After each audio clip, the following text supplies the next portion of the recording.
This is a sign. You are allowed to be present exactly where you are, because life is what happens while you are busy making other plans. Hi, welcome back to Sweet Infinity. My name is Kieran. I'm on a 30-day mission to read a card from one of my tarot decks or oracle decks, examine the art, and then come up with an interpretation that I hope resonates for you. So today I'm going to be reading from the Sufi Tarot Deck by Ayeda Husain. I have read from this deck in the past, so if you go back some of the videos, you'll see that I've used this deck before. Really nice cards. There's a lot of imagery here from the West Asian, Middle Eastern, Arab, and Asian backgrounds and Muslim and Sufi cultures. Let's shuffle and get started. I would love it if you could subscribe to this channel and if you could share it with anyone who you think might appreciate some of the things we discuss here. The subscribe button is just right below, and you could also hit the bell icon next to the subscribe button. That way you will get notified every time I release a new video. Oh, a bunch of cards fell out. So we're going to pick those up. When a bunch of cards fall out while you're shuffling, you're supposed to pick those up so that you can read them, because somehow it can have a symbolic value. So let's see what fell out. Interesting. So the three cards that fell out are Minar, which is the Tower card, Malika of Swords, or Queen of Swords. In this deck, it's called Malika. The Tower is called Minar in this deck. And these are Arabic words, mostly Arabic words. Malika of Swords and Three of Cups. So the three from the suit of cups. So these three cards. Now, in a tarot reading, you can look at the individual cards, obviously, but when you are reading a spread with multiple cards, you should really interpret all of them in the context of each other, because the meanings can change and are contextual. So what I'm going to do is read from the booklet for this deck, and then I'll interpret these three cards together. So for the first card, which is the Minar card, it says in the booklet, the Minar or Tower in traditional tarot is often a dreaded card, as it can represent chaos, upheaval, and destruction. For the Sufis, however, change and destruction are not something to be feared, as disintegration is necessary for reintegration. In fact, what may appear to be devastation on the surface is often not. The Sufis speak about it in this way. A house must be demolished to discover the treasure hidden beneath it. The old structure gives way as the lightning hits the Minar, but we can spot a few glints in the resulting rubble, the jewels hidden underneath that are finally recoverable. When this card appears for you, you're being led to the jewels that lie below, which may appear to be crumbling before your physical eyes.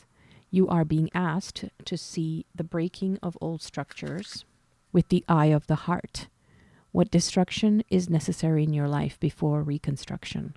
Sometimes it's an external power structure coming down, at other times an internal breakdown that catalyzes a destruction of old patterns. What breakdown in your life is leading to a breakthrough? What old forms are you clinging on to? As the lightning strikes the tower, we are reminded of flashes of truth that burn away all that no longer serves us. Flashes of truth that burn away all that no longer serves us. And note that the inspiration that comes to the mystic often does so in the form of lightning. Look beyond the physical to find the treasures planted in your heart. It's okay and healthy to let that which is crumbling go. As Rumi writes, tear down this house, 100,000 new houses can be built from the transparent yellow gemstone buried underneath it. Contemplations for this card. What is crumbling within and without that I need to let go of? As I let go of the old, what new treasures are waiting to be discovered? And an affirmation, I accept the grace that comes with accepting the unexpected. And then, let's read the second one, the Malika of Swords card, the Queen of Swords. The Malika of Swords, the Queen of Air, reigns over all that is related to the mind. Like the formless, traceless waves of the air, she is unconstrained by societal conventions. She has been tested through life's trials and finds no reason to conform or to be confined by anyone's expectations. She is all about communication and truth, logic and proof, prioritizing the head space over the heart space. Her sword of truth, her moral compass, light her path. She has experienced what Rumi describes as spiritual cooking. She has been burned, dissolved, and transformed into something new, like dry, hard chickpeas that must be boiled before they soften and provide nourishment. She has been through the fire and emerged strong, wise, and self-aware. When this card appears for you, you're being pointed to a spiritual practice of the Sufis in which they cultivate independence and indifference meant to lift their hearts upwards. Indifference here is not a lack of compassion. Rather, it indicates the ability to rise above difficult emotions, personal agitation, irritation, anger. And independence refers to removing our unhealthy dependencies and relying solely on the one who sustains us. The two wings of indifference and independence are held together by love in the qalb, the heart center. How do you relate to this practice? Perhaps it's something you need in your life. Excessive independence, which keeps us from making deep connections, is often a defense mechanism. If so, what vulnerability are you trying to protect? Contemplations. Can I be honest without being callous? Do I allow myself to be vulnerable? Affirmation. I embrace independence through my heart. Let's read Three of Cups, which was the third card that fell out. And then I'll do a holistic interpretation. So the Three of Cups is a testament to the magic that takes place when you find your soul family. There is a lightness of spirit that it comes when we know that we are honored and embraced. As the empty cups of the women's arms reach up towards the heavens to be filled with the luminous moonlight, they know that the cups of their hearts are filled by each other's company. Sufi teacher Hazrat Inayat Khan describes the tradition of raising and touching glasses in celebration. Since the cup is a symbol of the heart, the cup touching the cup means heart united with heart. According to the mystical view, it is two becoming one. When this card appears for you, you are being asked to examine the role of sacred friendships and connections in your life. There is a healing that takes place when we are supported by our inner circle, where our individuality is celebrated, and when our community is a caring and safe space. How deep and nourishing are your friendships? How supportive are you of others and their life paths? This card comes to you as a reminder of the creativity and abundance that follow when we are given unconditional love to become the best version of ourselves. Contemplations. What is my experience with community? What kind of friendships do I have, and how can I improve and sustain them? Affirmation. I honor and support, and in turn am honored and supported. So that's quite a lot, but let's read these together. The Tower card is usually a dreaded card, as the description said. In the context of this reading, what I'm getting from this, notice how there's lightning striking this tower and then it's falling apart and there's no people in here. In some of the other decks, most of the other decks, there's people falling out of the tower as it's crashing. It can be quite gory, actually. But not here. The tower is breaking apart, but the people are not anywhere in this vicinity. And then the Queen of Swords, the Malika of Swords, is standing at a doorway, and there's these doves above her, above the doorway. That's interesting, right? And then these three women are dancing and throwing this beautiful blue-green scarf up, and there's a moon in the background, and they're dancing like those Sufi derwishes, swirling derwishes, that kind of style. What I'm getting from these three cards is something to do with a tired, old, oppressive system collapsing.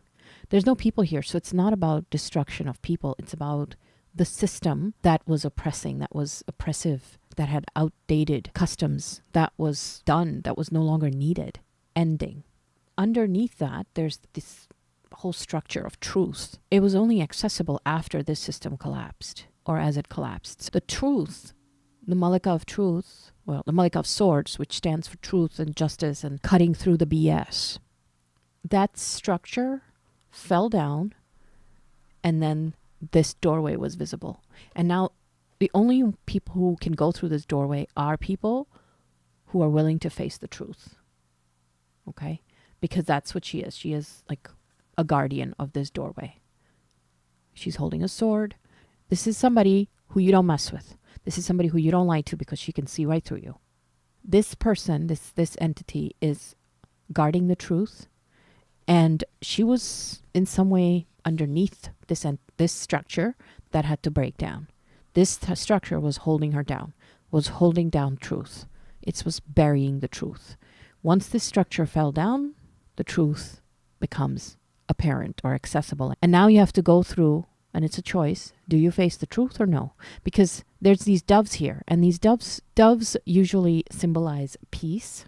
I see this as a symbol that on the other side of truth is peace. And it's calling you. The truth is calling all of us. But we have to face the truth. We have to face her. Which means we have to face ourselves.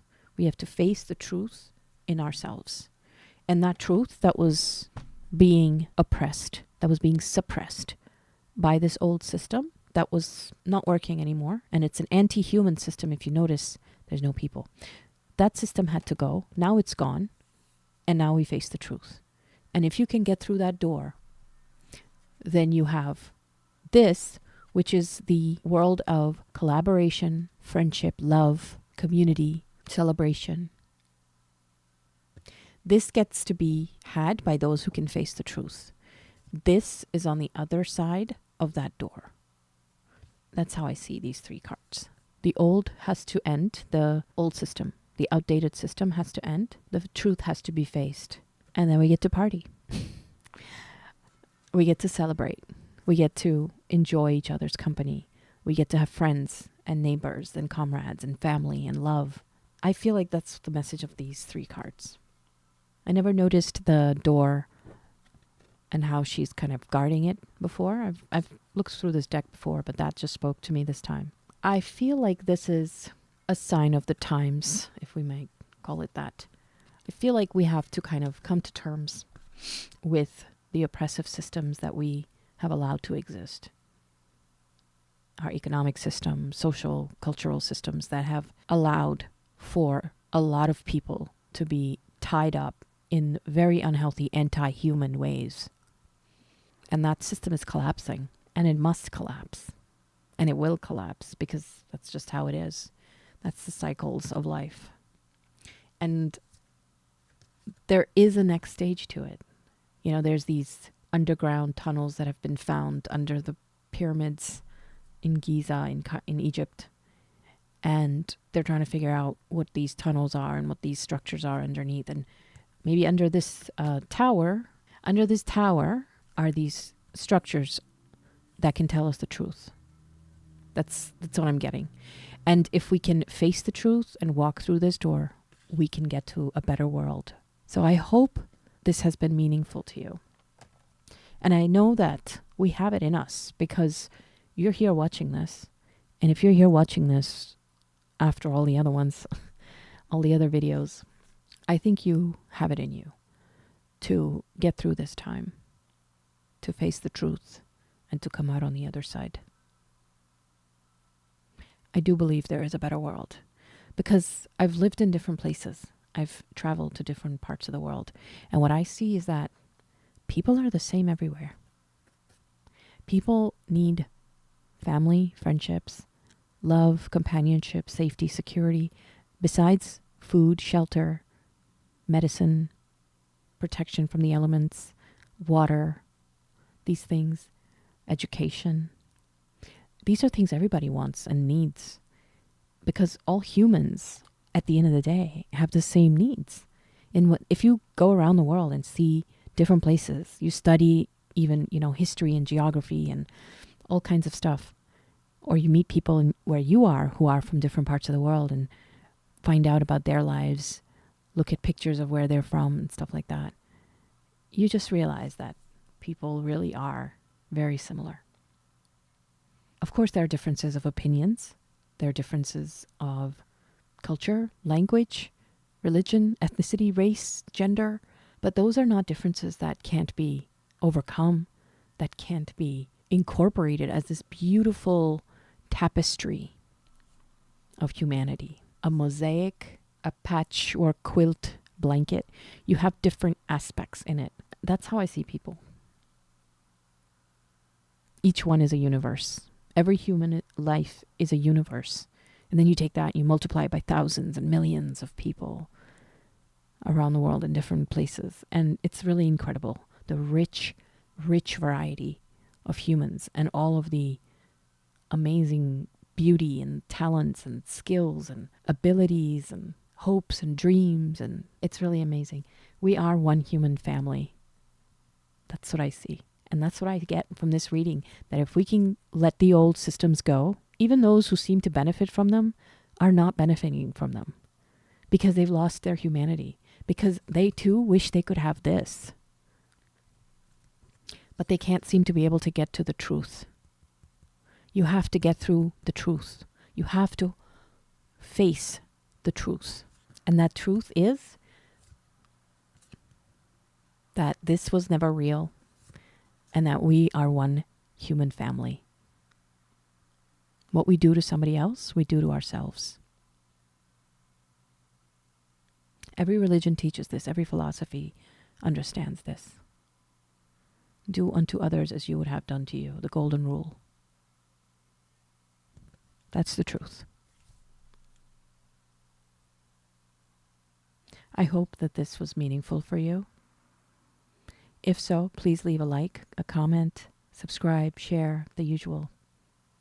Thank you for watching. Come back and I'll do another reading for you. Watch my other videos if you like. Take care of yourself and take care of each other.